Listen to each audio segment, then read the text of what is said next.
All right, welcome to Take Transformation Tuesday. I always call it Take Charge Tuesday, and my heart of hearts, that's what it is. But I know we are going to be transformed today, and so that is our new name, Transformation Tuesday. So I'm so glad that you are here with us today on the GCBN platform. We have my friend, my breathing coach, my book writing coach, Tobi Carvana, and I'm so excited to have you here with us today. Tobi is she's so dynamic. There are so many amazing features that you'll learn about her even today. But if you have never connected with Tobi, I want you to do that. I want you to check her out, check her Facebook page out, check her cold water, right? Is your business. You're going to tell us about that in a minute. Yes. And then how we can connect with you. But Tobi, I'm going to let you introduce yourself to us. I know you, but for those that may not know you, like, let us know who you are. Well, thank you, Lisa. Thank you so much. You know, I love you so much. And I love Beth Copeland. Thank you, Beth Copeland, for allowing me to be on your platform. And it's such a joy and a privilege to be here. I am excited about being here. My name is Tobi Carvana, like the car company, but I cannot get you a car. But that's my name. And my company is called encouragersheart.com. And my job down here on this planet is to encourage the encouragers. That's my job, is to make sure that you stay refreshed and revived for the work that you have to do. And one of my friends says, you can equate me to the person who stands on the side of the road. And if you're walking this race or you're running this race with perseverance, I'm the one that's standing there handing you a bottle of cold water. And that's my job. That's as simple as it is. Everything I do is to try to give you that little bit you need to go out and do the things you need to do, because the encouragers down here are much needed, especially these days, but just overall. So that's basically what I do. I create and write things that encourage your heart and revive your spirit. And that's what I'm going to do today in my own way, as we talk about stand.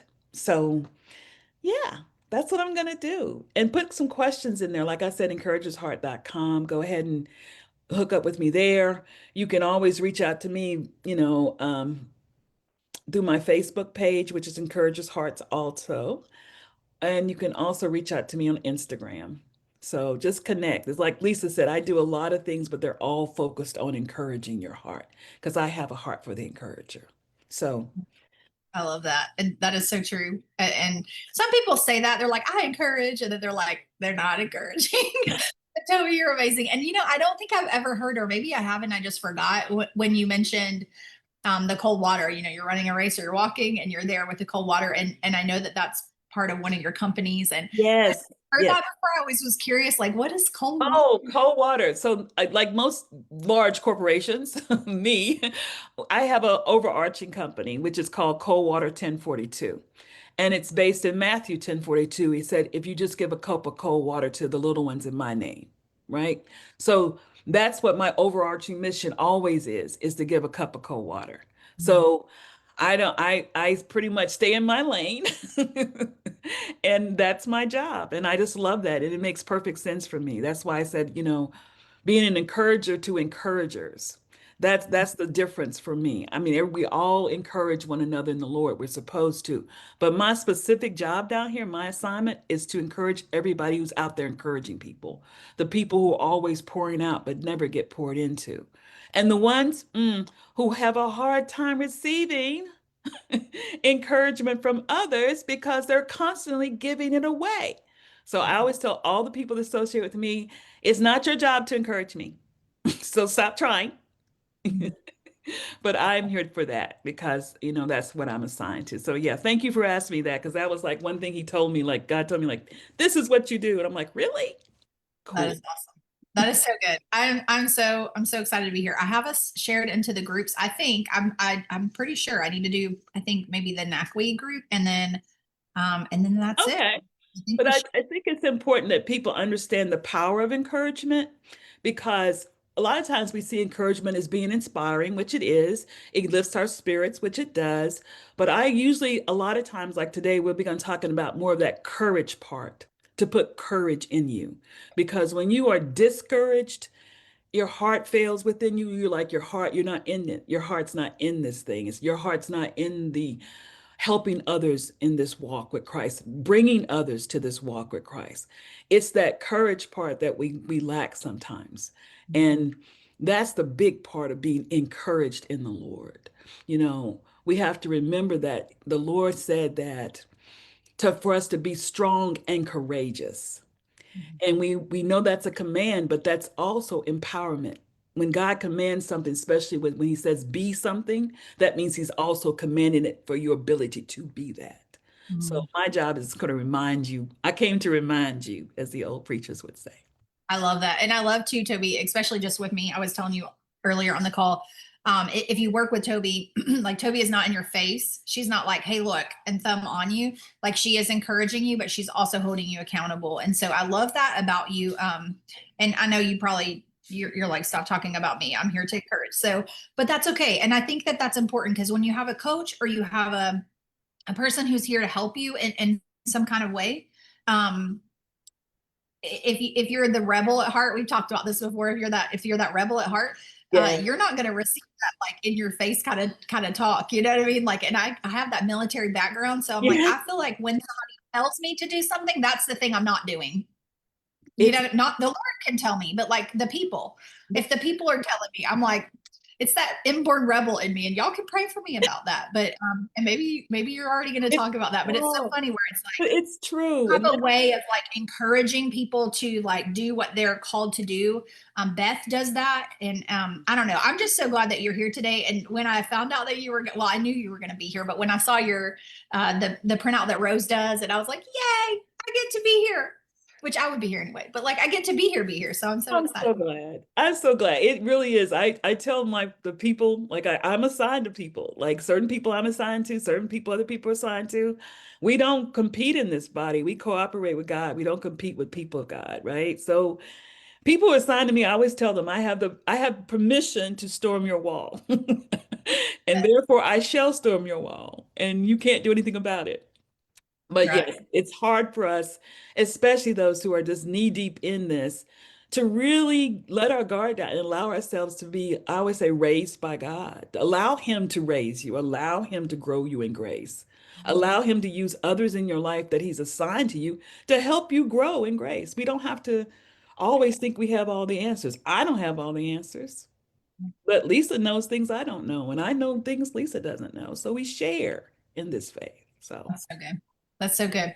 Awesome. Do you want me to share your slides with you? Yes. I want to, yeah, the first thing. Okay. I love a good visual, so you guys will know about me. All of my books that I write will always have some reflective and thoughtful visuals that you can think about. So my slides are not so much about words, it's more about thinking and really bringing us through some stuff. For my subject, I have stand still because we're dealing with the stand of this year. And I think that it sounds like a good thing for us to do, to stand still. It's like, yes, we can do that.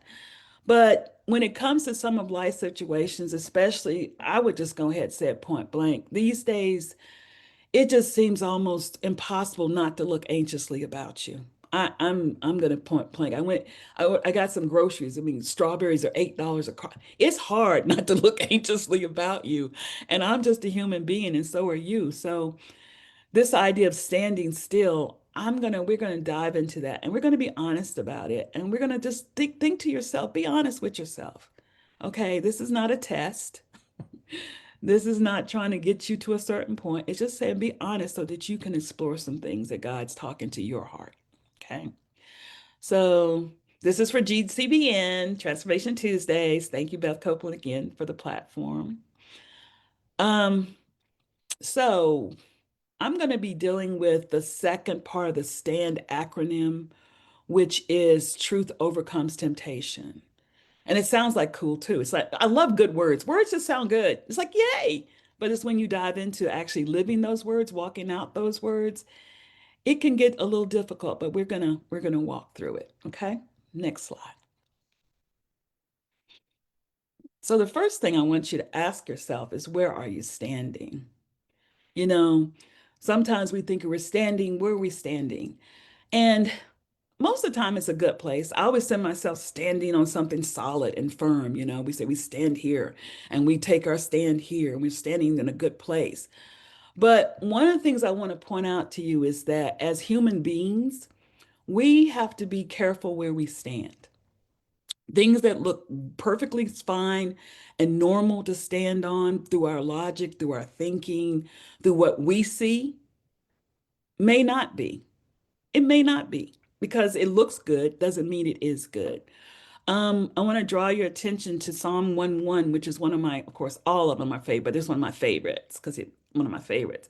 But it starts out with this interesting thought where it says, "Blessed is the one who walks not in the counsel of the wicked, nor stands in the way of sinners, nor sits in the seat of scoffers."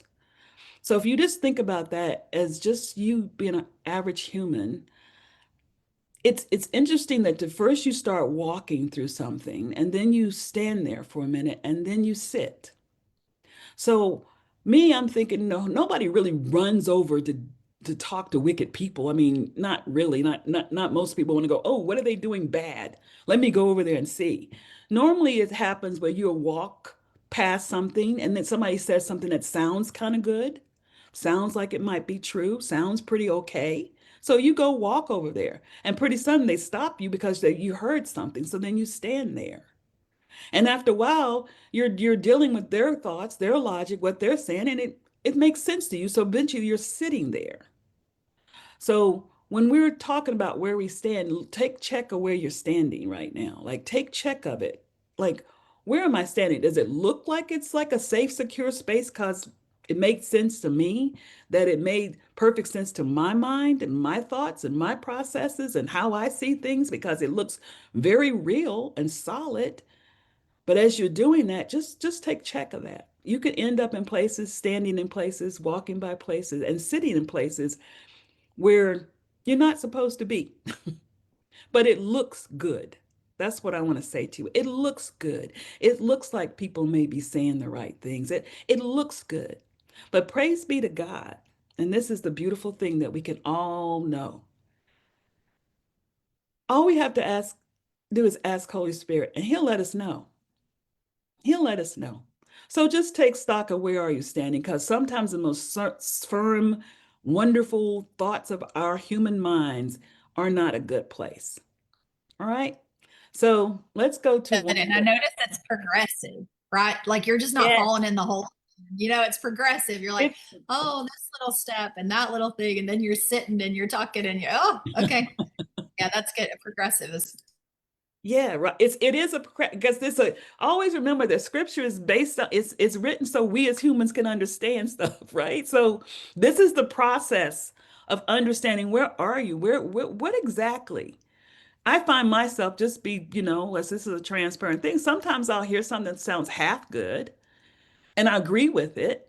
And I'm like, okay, that sounds pretty good. Let's see what and pretty soon I'm in a group with where I'm like in confusion and I'm in contrast and I'm conflicted. I'm like, wait a minute, this is not me. And the Lord will be like, no, this isn't you. This may sound good. There's a way that seems right to a man, but it leads to destruction. There's another script that says the road to hell is paved with good intentions. It's also a song by one of my favorites, right? yeah. So always allow the Lord to tell you where you're supposed to be standing. Yeah. And Not the D and stand is, I don't know if you're covering that, but the D and stand is discernment. I keep hearing that too.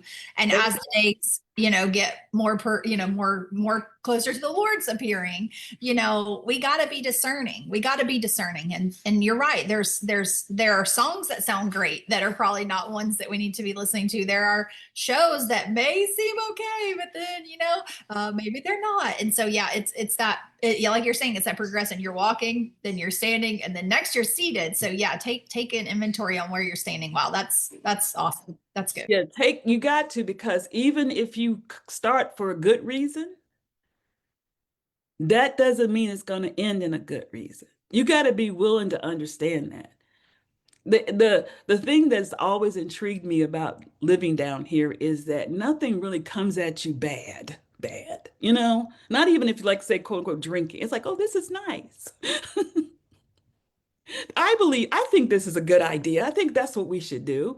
But by the time you get to the end of that, it's not nice, right? So always, yes, take stock of it. Don't trust your own stuff. And that's why so let's go to the second slide.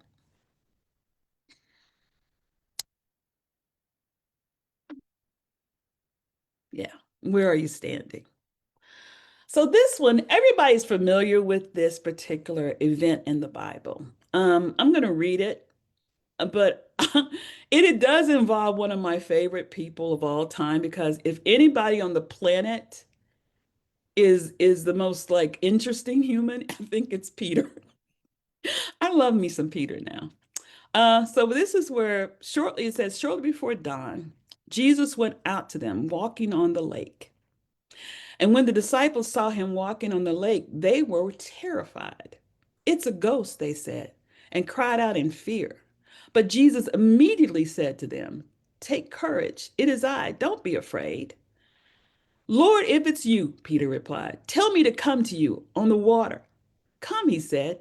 Then Peter got down out of the boat, walked on the water, and came toward Jesus. But when he saw the wind, he was afraid and beginning to sink and cried out, Lord, save me. Immediately, Jesus reached out his hand and caught him. You of little faith, he said, why did you doubt? And when they climbed into the boat, the wind died down. And I asked you, and where are you standing? So Peter is a trip, as we know. Peter was one to always say something. He was going to say something, even if it was contradicting what Jesus had just said.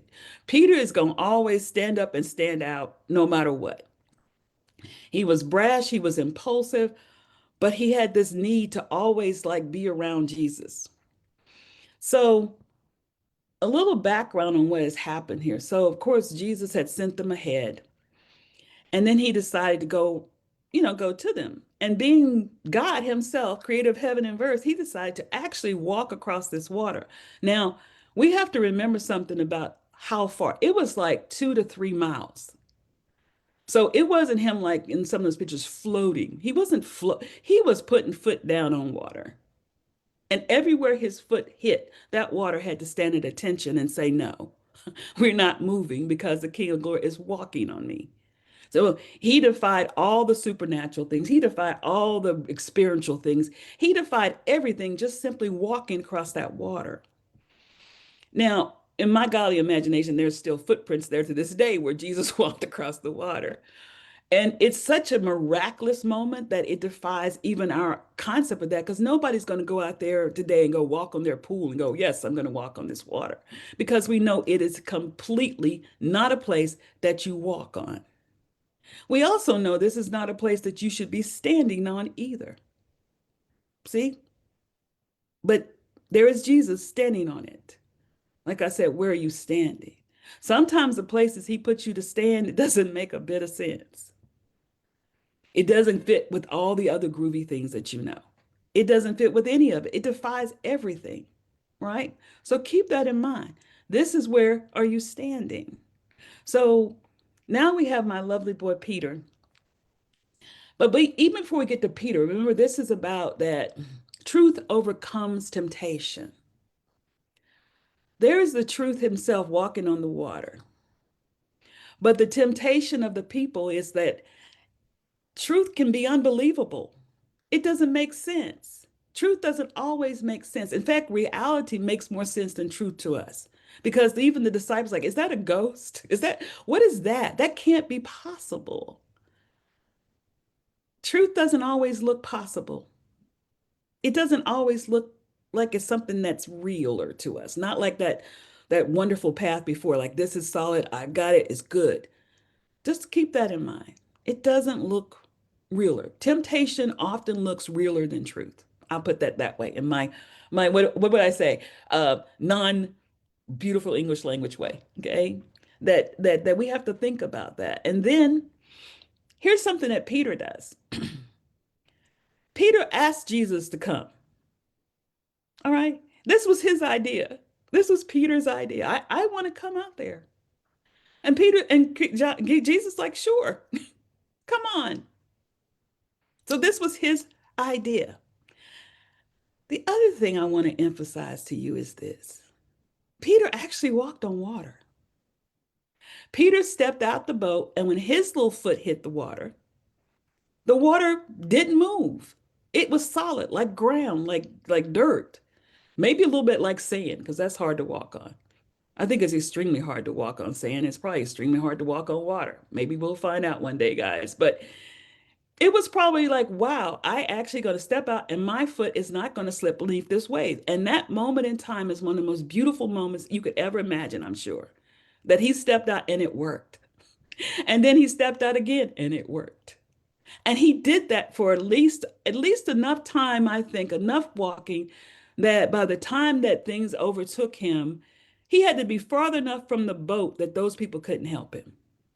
So it wasn't just like two steps and sleep. It was like he was walking like, shit, this is pretty cool. And all the time, of course, he's looking at Christ, and Christ is like, of course it is. I told you you could do it.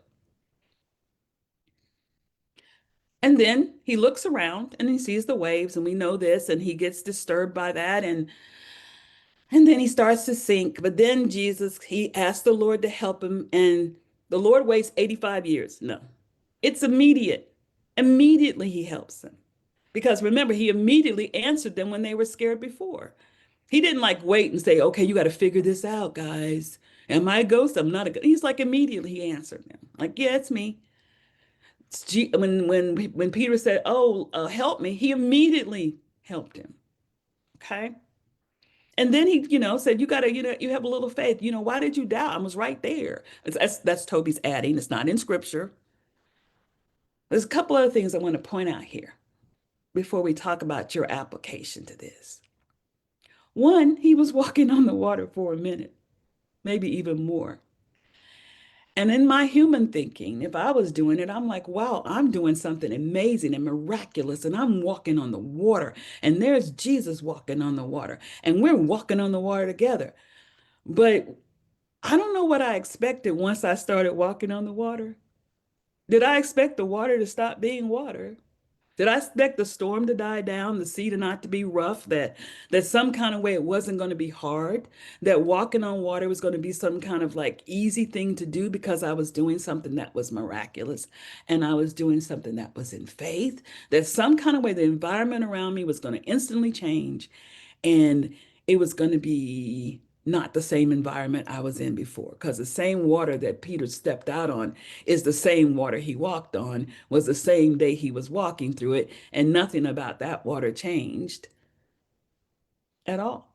It was still rough out there. It was still scary out there. It was still all the things that it was before he stepped on the water. What I think he may have forgotten is the water under him changed. The water where he put his foot changed because God said so, right? I want you to think about that.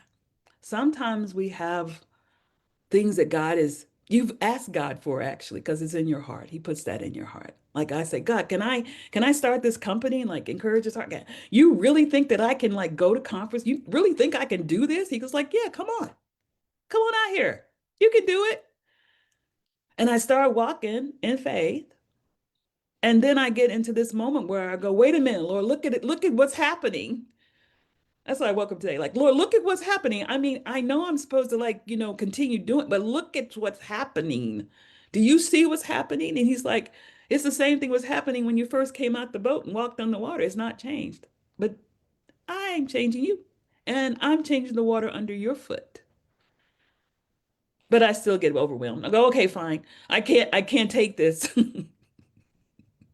It was good at first for me to get all the way out the boat and go fast and do this, but now I'm tired. You walked 2 miles, maybe 3 miles across this water, but you're Jesus. I'm not Jesus. And I'm just done with this now. And I'm really, really thinking that this is going to overtake me. And it does start to overtake me. But because I am his, I will, Lord, save me from this because I'm done. This is over for me. I cannot see how I can overcome this moment. I don't even know how I've overcome my grocery bill. I don't even know how I'm going to even leave the house some days. And he's like, immediately he snatches my butt right up, right? That's Toby's interpretation. And in that moment, something else hit me about that moment. Jesus snatched Peter up out the water. Number one, he saved him. Yes, he didn't drown. He wasn't going to because Jesus is there. That's all good stuff we know in our heads, but we really don't know it in our hearts. The other thing that was absolutely stunning to me is that Jesus, who was standing on the water, at this point who has walked across the water. He's standing on water. And then he could have done like anything, guys. He could have said, popped him right back in the boat, like with his finger, like blinked that he'd been in the boat with his friends. He could have just like picked him up and carried him back. And he could have done a lot of things, but he didn't. He reached down physically. If you ever pull somebody out of water, pull somebody from like leaning down and getting them, that takes a lot of physical strength. Especially, it takes a lot of traction. It takes for you to plant your feet solidly in something. And he's planted his feet in water solidly enough, and then to use his own physical human strength to pull this man up out of water. And not only pull him up out of water, but stand him back on the water again. Because it says that Jesus reached in, caught him, and when they climbed into the boat, and it says, and when they climbed into the boat. So there was some more walking on water in my mind when they were going back to the boat, him and Peter together, right? And then they get in the boat and they have to climb the boats. It's all physical stuff. And after that, of course, the wind died down. I guess so God could show you, like, even if you think it's supposed to be calm right now, it's not. But when I get in the boat, it'll be okay. There's so I love your practical application. You say it so calmly, and that's what you mean, and that's what he means, and it's like, oh, that makes sense, like that makes so much sense. I think of when you were describing the water and how he picked him back up. I think of like when we were kids and you try to like stand up on the raft, and the whole thing is just shaking. And like that picture in my mind was like how he was already standing firm, and then he pulls Peter out, right? And yeah. then I picture in my human mind of like how hard that is, how we're going to walk on water and you just fall in the water, or you're trying to stand on that float and it's just moving, but they were standing, right, and standing still on the water. Yes. I don't know. Isn't that amazing? That's me. It's So, like, I'm like, Lord, you are, I always say, Lord, you're just so amazing. yeah. Like, and when I used to read this, Norm, it's like, oh yeah, Peter, you should have did better and da da da. I'm like, no, God was ready for either one. He was ready for Peter to walk on that water in faith, and he was ready to snatch his butt out the water and put him back on on the water again. And I think sometimes with me, like when I mess up, I think, oh, well, that's it. That's not true. God is not thinking that way. He's like, good, you came out this far. Don't beat yourself up so bad. Just tell me to help you. Just ask me to help you. And immediately I'll help you. But we give up thinking our faith is that we didn't have enough or whatever, or the water's too much. But guess what, guys? We're human. We are human beings. We have given a great gift and a great treasure down here, but we're human beings.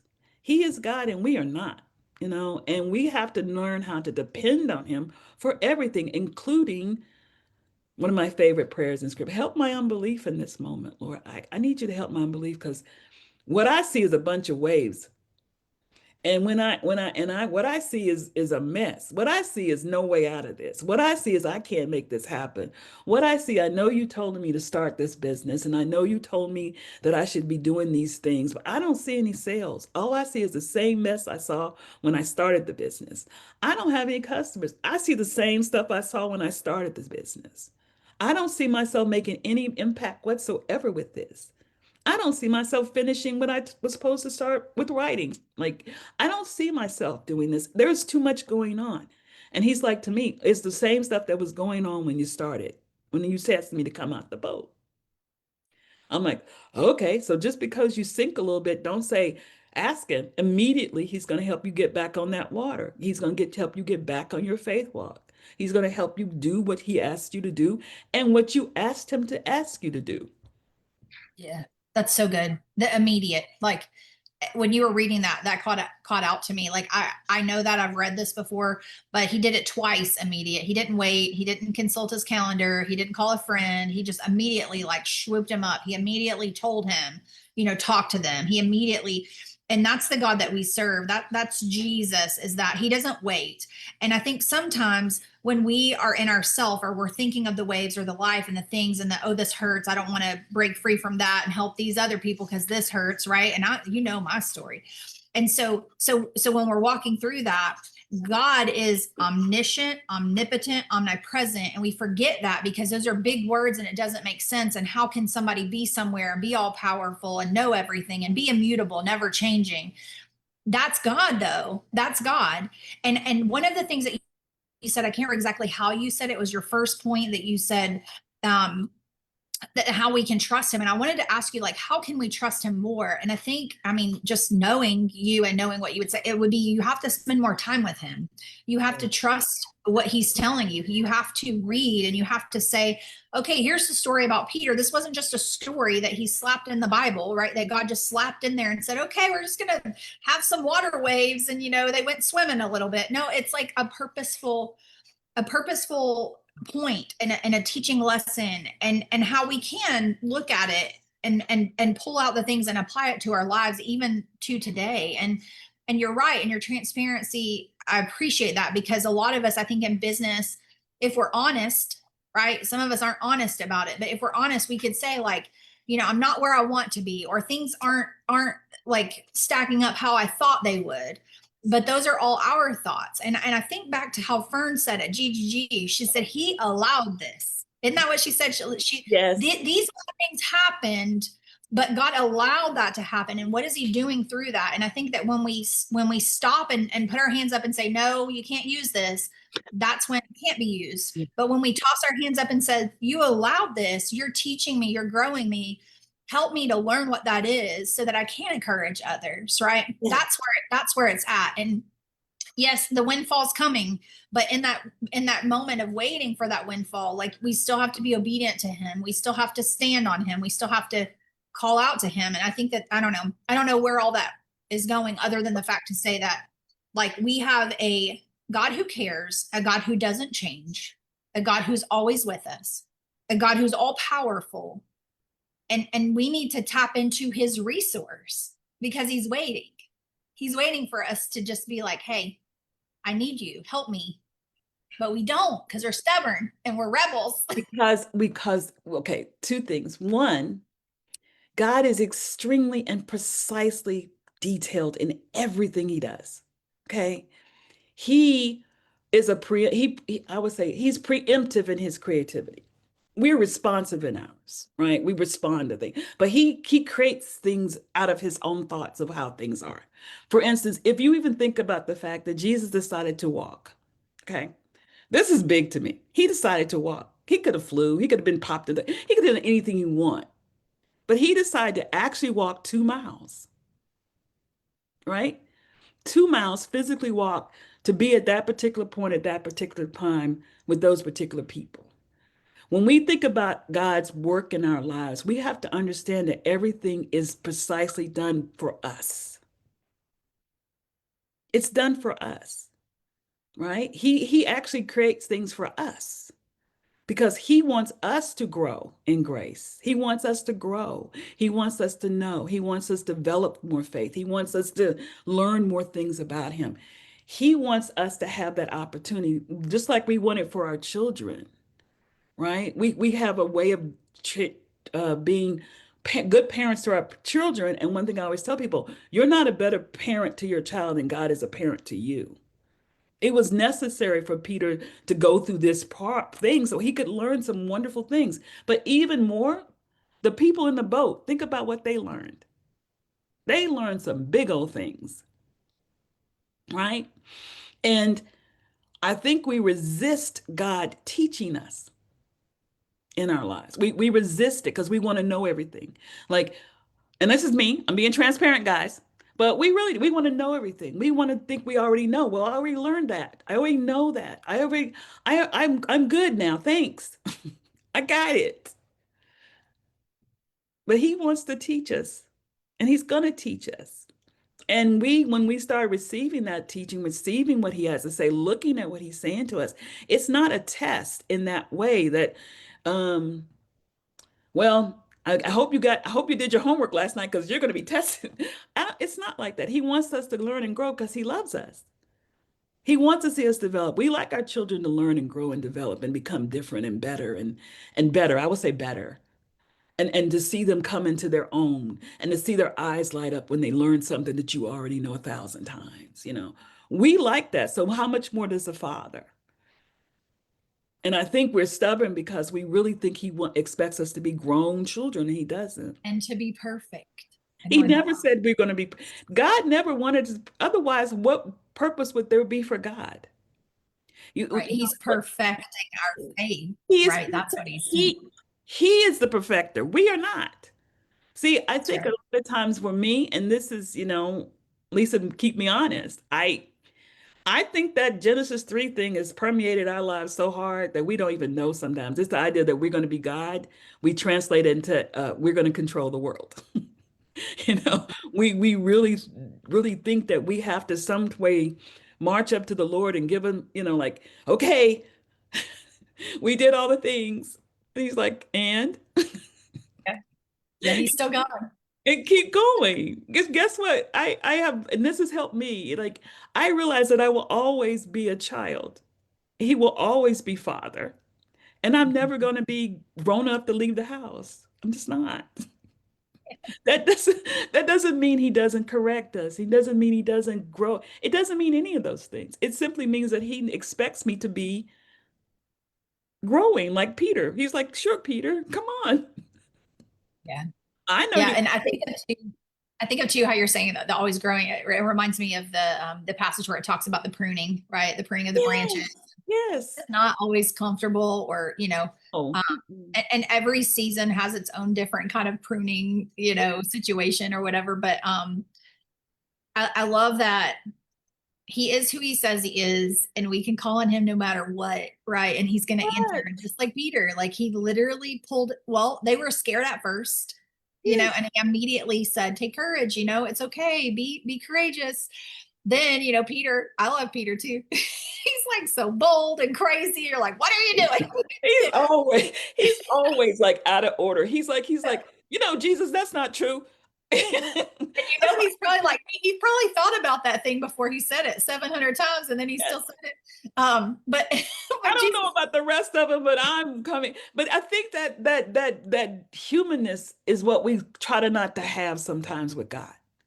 You ask me, how do we trust God more? We begin to trust God more when we realize that we are small and He is not. yes, We realize that we are we are weak and He is strong. We realize that He doesn't expect us to be Him. so good. Right? He doesn't. We have to stop seeing God as um I don't want to say this bad, but equal. He's not. We're never gonna be equal. Never. No. We're No, always gonna and we gotta accept that and not see that as like a what is it? A negative. That's what I want to say. It's like an infant getting mad because it's an infant. and he can't eat the steak. Exactly. It's like, Man, wait, when you get some teeth, we'll get some steak. It's like, God is looking at us that way. And we're looking at ourselves as though we had to become, like you said, perfect. And we got to check all the marks off, or we're going to get something happen. If we treated our own children like that, we should repent. mhm. Sure, we correct them. You corrected your kids before we got on this call. But it was that you corrected them so that they would be like thinking sad and be, no. Yeah, They that's need to right. trust you that you know what's best for them. And once they start doing it, their lives become a lot easier. Even when they mess up, it becomes easier. Or not easier, more happy, more joyful. So Mhm. trusting God is simply admitting He is God and you are not. That knowing that He is and He's for you. He's not against you. He's not sitting over there saying, "Oh, well, out in the storm, yeah, I'm a ghost. When I get closer, you'll figure it out." It's like, He's like, I'm coming to get y'all. right. Or like, oh, I'm well, getting Peter, you're drowning because you didn't have enough faith. So let you go ahead and get some more gloves here, or maybe sorry. next you'll do better. Make some good decisions. Okay, so I need Dr. Next over in time, the Peter, Facebook side. don't just jump out the boat and none of that. When he decided to chastise him or chide him or whatever, it was later in the way a good parent would. You know, Yeah. like, let me talk to you about how this could be better for you. Yeah. Not And how you please don't cut disappointed the ear me. again. He said that too. Give me the ear, Okay. Dr. Anitra is over here on the Facebook side. She says, this is good. This is good. Thank you, ladies, for continuing to teach me. It's as if I'm on vacation Bible school all over again. Oh, I love it. And then she says, I feel that I'm seeing, okay, I feel that I'm seeing and hearing his word with a different perspective, as I imagine we all will at various stages in our lives. Amen. Yes, yes, Yeah. yes. Thank you for being over there, Dr. Anidra. I see Jess Banner. Is it Jessica Banner's over there? Our friend Jessica. And then there's a couple other people. I don't know who you are. It doesn't say. So welcome. We're Welcome. glad you're here. Thank you for listening. Thank you for getting something. But yeah, always for me, I always look at it as, hey, is Jesus doing stuff? And he doesn't do willy-nilly, guys. Everything he does is precise and it's not willy-nilly like me. Yeah. It's everything is precise. And I just love it. And I just think that if you're like, I think the next slide, I think we're gonna talk truth versus temptation just a little bit so that you can see that you're standing. Because I think I wanted to show you the first thing that sometimes like you're standing on stuff because you thought in your head. This seemed like a good experience to you. This thought something that you thought. But a lot of times, I want you to get this in your head. You're standing on solid ground on water most of the time with the Lord. It's just where your foot hits is different, not what happens around you. I mean, that's really important to me right now. Is where my foot hit is going to be different, but where around me, it may not change at all, right? Because that's his power. But it just doesn't look like that would be the good place to stand, which would be on water. It just doesn't look like that. I don't care how many times you tell me, I'm not going to think standing in the middle of the ocean is a good place to stand. Okay. Just so you know. Next slide. All right, next one. So truth doesn't look reality always looks a little bit better than truth. Reality does. We always say this like, don't trust your eyes, trust the Lord. Because, my mom used to say, don't trust your eyes. Because if you look at the window, the tree is this big. You know that's a lie. So don't trust your eyes, trust the Lord. Um, and keep thinking that the truth over everything you see. And what you feel, that's the other thing, what you feel. Because Peter was like, I'm going to drown. But the Lord's like, no, you're not. But there's no way the God could tell him more than that, than he's already in the water, right? And what you think you know, this is another important thing. Always ask Holy Spirit, because Holy Spirit does a whole bunch of wonderful things here on this planet. And there's lots of signs and wonders. But to me, the thing that strikes me that I really love is that he leads us in all truth. He's the only one who can do that. I can't lead myself in all truth. I don't care how many degrees. I don't care how much money. I don't care what I know because I know a bunches and bunches. Only Holy Spirit can tell me if that's true or that's a lie. I can't logically come up because lies don't go at, you can't use logic on a liar anyway. But he will tell me what's true and I'm going to stick with that because he's not going to reason for him not to. That's the other thing we have to understand about trusting God. There's no reason for God not to help you. There's no reason for him not to tell you what is true. It's up to you to receive it and to hear it. But if you are with him, it's gonna resonate in your heart. Just like if you hear a bad sermon, you're gonna be like, at least for me, you got to fix that. Jesus gonna have to fix that. Because that's Holy Spirit. That's not me. I'm not that smart. He is. So the Spirit of truth will lead you in all truth. And especially what you think you know. Sometimes we build things on foundations that looked good, but it wasn't. Sometimes we say, well, at least they're saying this. You can't have bitter and sweet water in the same jar. It's going to be bitter. Um, and even if you don't, truth still got you. That's my bad English again. Remember that. You do this, you strive to do this, you ask the Lord to help you to believe truth over what you see, truth over what you feel, truth over what you know, that strawberries are $9 a carton. I can't get over that, guys. I'm sorry. It's a whole like minimum wage to buy a strawberry, but I gotta believe God. even about the stuff in my experiences, this is something I realized this morning, and I'll share this. Like, the Lord has taken me a great way. He has brought me through miraculously over and over again. I have testimonies that go out the door that I should not be here, say this, or any of those things. But even with all my experience with God, I still having a problem sometimes. Even all my experiences together don't quite fit this situation right this second for me. But what I just said, I got to trust him over what I even think that I know. And even if I don't, and this is hard because like Lisa, I'm stubborn and I think that I should be able to like at least, be able to handle some things by myself. Truth still got you and will snatch you back up out that water. That's what I'm gonna, even if it takes him physical strength to do it, he gonna snatch you back up. Whether it takes him a miracle to do it, he gonna snatch you back up. So therefore you can't stand on the water. And I Whether, have to say this too. yes. Last year at GGG, that's your story to tell, but you said something to me. You're like, this is, how did you say it? You said, oh, Lord, help me. It's not me, it's for you. Right. So sometimes the things that we're going through, although it may feel super hard, super unjust, super whatever the feelings part, right? You're talking about this feelings. It may feel those things and you may think that you know something, but you get a different perspective. And God told you like, this is for other people. Yes. You know?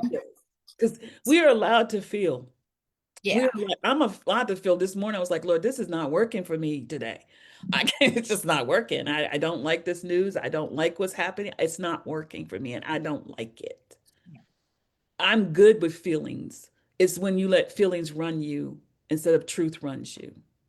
That's What she's talking about is last year when I was rushed in the hospital because right before GGG was the day before, and I was looking forward to the white party, and all of a sudden I woke up and I could not, I was dizzy, even laying down, I was dizzy, and the whole right side of my body was absolutely numb.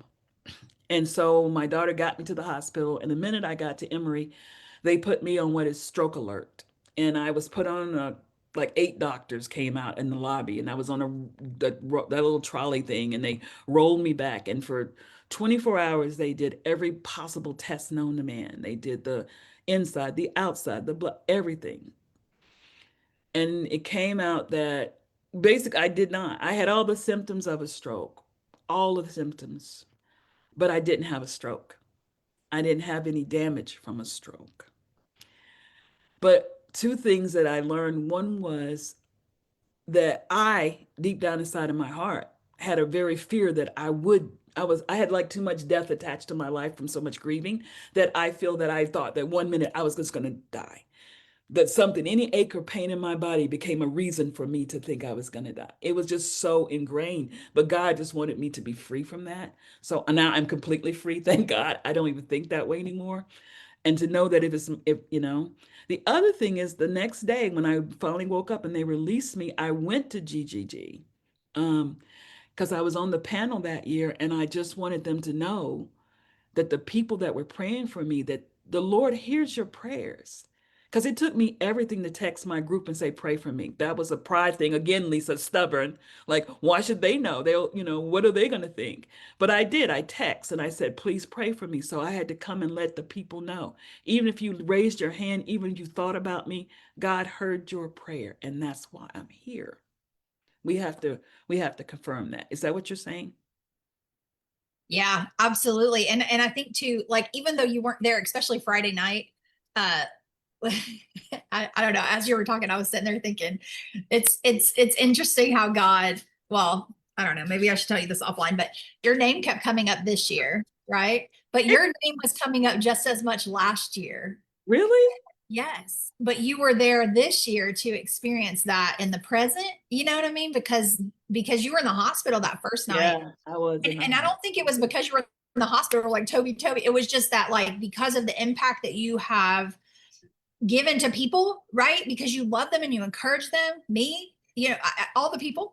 And so anyway, so I don't know. So when you were talking, I was thinking that because I remember I have a picture of you that I took this GGG on Sunday morning. And I think it was Crystal mentioned your name and said something, and you were just like this I or know. like this.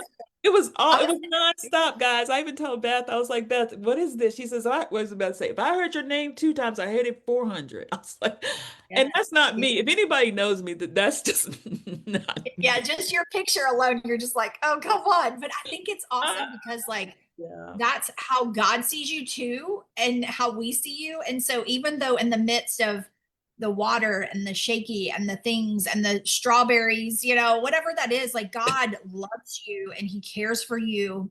Thank you. And I don't know, you're special. You're a special human being, and you're being, and I love it. And so, and I love your, how do you like you bring like things I'm a that human being. I was created as a human being, not being a human doing. doing. Yeah. That was God's purpose for me to be. Yeah. I was born, as I told one of my friends, like I was born to be loved, and so were you. That's what you were born for, right? So, and then you get stuff to do. Adam got the job after. You get a job, it's great. You get things to do, minister, whatever. But that's the doing part. The being part is what he's most interested in, So because good. that part of you is eternal. That goes on forever. So he's more interested in your being than your doing. But he knows you need something to do, so he gives us stuff like walking on water. Amen.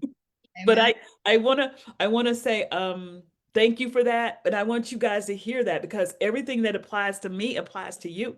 Yes. You don't understand how important you are to God, whether you do a next thing or not. He wants you to do the thing because it makes you happy. It brings you joy. It brings you healing. Right? One of my favorite scriptures that keeps me humble is the one where God says, if I were hungry, I would not ask you. It just keeps me in line. It's like, you know what, Lord, because he doesn't need anything from us. He can require things, but he doesn't need. He does all of this for you. So see yourself the way he sees you just a little bit, and understand he will snatch you up out the water. And he will allow you to walk on it too. And then he'll let you walk on it again. Next slide. This is the last thing, because I had stand. And I want to leave you with this, not only the stand thing, but and stand still. Even after whatever happens to you, whatever goes through, still keep standing. Still keep going. Still get up, get snatched up, walk back on the water to the boat where your friends are laughing at you for falling in the water. They didn't even remember that you actually walked on it. And keep doing things still. And this zipper here is be still and know that I am God.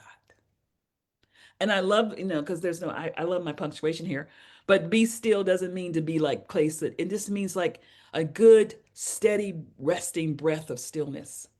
We do most of our work when we're still. And know this all the way into your very being. Know that I am God. That I am God. I did it that way to say that I am God, that self-sufficient God, that ancient of days God, that I am God. Know that God, not your God, not all these other, but know that one. And that's what I want you to know. I hope that helps. So that's it for me, Lisa, my love.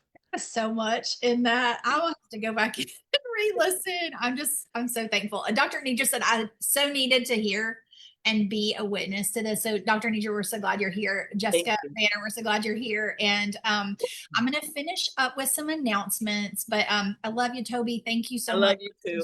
sharing, and thank you for who you are, and thank you for being and teaching us. Like that's what I was saying too, is like you have a way of teaching that's like, oh, like it sounded so hard before, but that makes sense. I can do that, So let me pull up these what am I doing? The events. Yes. So we have lots of stuff going on here at GCBN. If you are not a GCBN member, I want to ask you why. I want to ask you, like, why haven't you considered it? What are your questions? What can we help you to determine and make your decision? I know that there are a lot of free opportunities that we have here at GCBN that you're involved with, but there's also others that you're not getting advantage or taking advantage of. Our personal in-person meetings. we have one Saturday a month that we do a members only roundup. And I think this week, no, Jason Davis is our September, what do you call that? Our roundup, our GCBN members only roundup. So you want to take advantage of that.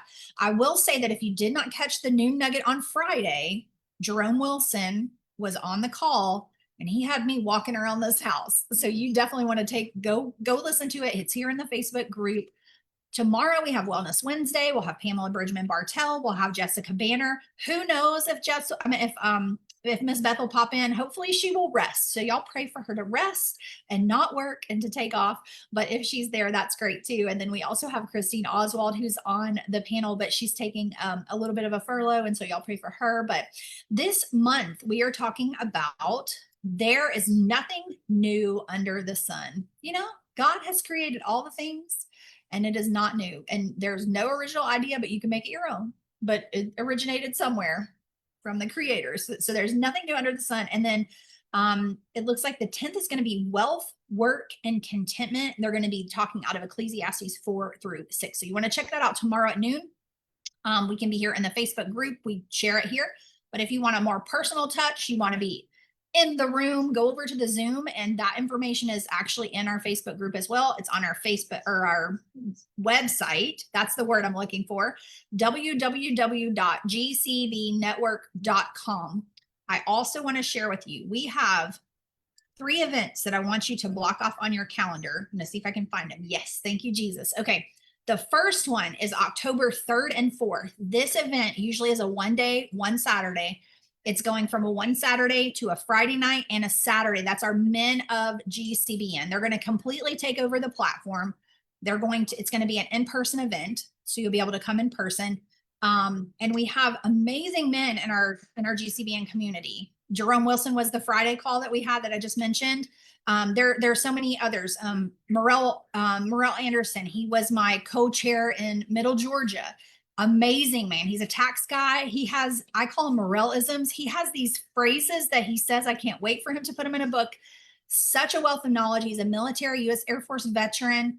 I'm thinking of, there's just so many. I don't want to miss anybody, but definitely put that on your calendar. October 3rd, October 4th, save that date. Okay. The next opportunity, if you are a GCBN member, a GCBN sponsor. Okay, so we have membership for members and we have sponsorships for sponsors. It's a luncheon for you. And every year we give back to our community. There are, I want to say she said 8 or 9 different organizations that GCBN and GPM, God's People Ministry, which is our nonprofit 501c3 that is umbrellaed under GCBN. We give checks to these organizations, and these organizations have great powerful missions that they're doing. And, you know, the number this year is $10,000, y'all. You're going to be giving, this organization is giving $10,000 back to these organizations. And so save the date, December 5th for that. It's our GCBN. No, that's the end of your gala. Just kidding. November 6th. November 6th is our community partners and GCBN sponsors luncheon. And that's going to be at 11:30. So make sure you block that off. And then our end of year gala, can you guys believe it's 15 years of GCBN? I have been here since 2016, which is about, I don't know, 10 years, 9 years, something like that.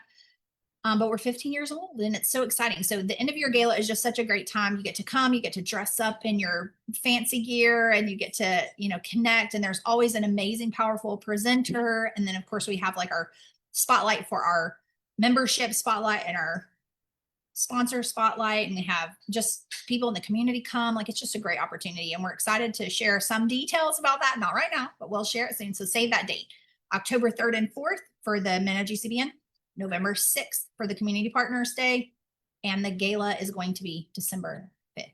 Every Monday we have a prayer call with Chrissy McKee. She's my friend. I love her. And Miss Beth. They're on a Zoom call. It doesn't have anything to do with GCBN, although I did mention GCBN yesterday. I'm so sorry for those of you that were on. But I just can't help it. I love this organization. I just think it's such an amazing opportunity. And I think too, when you are aligned with an organization that is doing great things for God, and we're putting God back in business.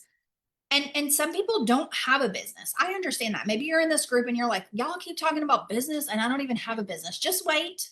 because it's coming. Like you probably have an opportunity there that somebody, you know, God's talking to you. You're gonna hear it from either Toby today or a presenter, and that seed has been sown and it's been watered, and then that business is gonna show up. And maybe it's not. Maybe you're in the corporate space. You still need a network and a community of people to connect with. And that's why I say GCBN. We are for God. We are about God. God is in business. We don't do no funny business over here. Like it is all about him 100%. And Beth has just done such a great job over the last 15 years of being able to share what she knows from the corporate space. And then bringing that into a networking opportunity for us. And when you're aligned with something like that, your day goes better and your business goes smoother. Like it's great because you can connect and network. And like Toby said too, you're not alone. You're not on an island. You can connect and you can talk and you can share. And I love that about what we're doing here. So anyway, I hope that you guys have a great rest of your week. It's Tuesday. You still have lots of week left. And we're here if you need anything. If you have prayer requests, you can share it in the group here. You can email Chrissy at godspeopleministry.com. You can also find her here in the group. You can post it. If it's, obviously if it's private, you can email us at info@gcbnetwork.com. But we're putting God back in business. We want to be here for you, support you, and help you however we can. Check out our website for future events that are coming. If you're not in our Facebook group, which doesn't make sense because you wouldn't hear me if you're not in the Facebook group, but if you're not, go join the Facebook group. We also have a Facebook page. We have LinkedIn, we have Instagram, we have YouTube. So connect with us over there on those channels. And Toby, yes, thank you so much. If you will do me a favor after the call or whenever you have time, if you'll come back to this and then post your information so that we can connect with you, like your website and that kind of thing. Yes. And if you guys have questions for Toby, maybe you're catching the replay, let us know. Say replay. Give us your top takeaway. Let us know. Yes, please do. And things you thought about. I really want to know because, it's important for you to share back so we get encouraged too. Yes. Awesome. Well, thank you so much, Toby. Have a great day and we'll see you later. Bye, guys. Bye.